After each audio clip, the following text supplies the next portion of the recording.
Parler des rapports entre linguistique et histoire.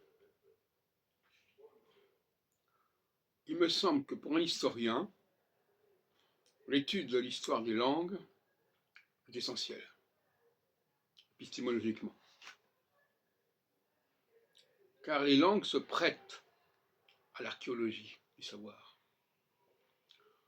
Les langues ont une structure, les langues ont une symétrie, les langues ont une cohérence qui peut tout à fait d'ailleurs être mise en péril, qui peut tout à fait être corrompue, mais qui peut être étudiée.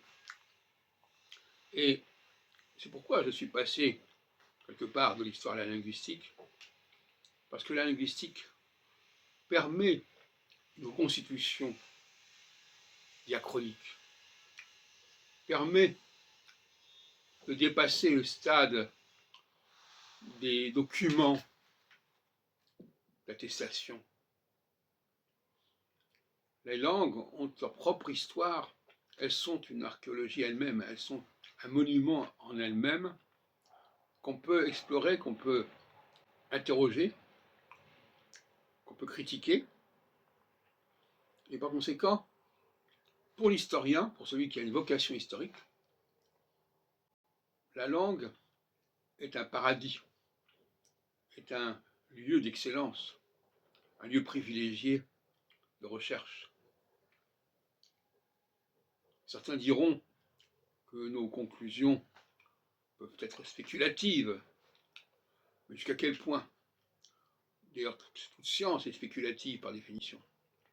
Le problème de l'histoire, c'est qu'elle n'est pas assez spéculative, elle n'en a pas les moyens, alors que la linguistique en a les moyens. Mais elle a aussi les moyens d'être histoire, justement. Elle est porteuse d'histoire, la linguistique, les langues. Il faut les interroger, elles peuvent nous informer. Et tout mon travail depuis plus de 40 ans aura été d'interroger les langues, notamment la langue française, dans son rapport avec d'autres langues comme l'anglais, et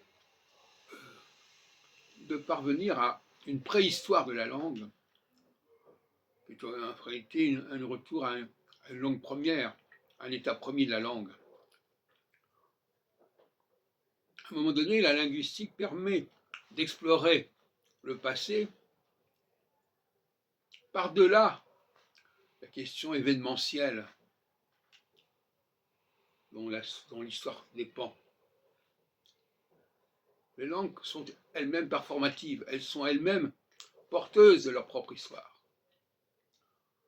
Parce que croire que les langues sont empiriques, croire que les langues se constituent comme ça par hasard, de façon aléatoire, est une lubie. On ne peut pas dire que ce soit faux, mais ce n'est vrai que parce que les langues se détériorent, parce que les langues sont corrompues, parce que les langues empruntent, par les langues saliennes. Mais la langue en elle-même est porteuse d'une symétrie, d'une cohérence, d'une rigueur. Et c'est ça qui fait sa force.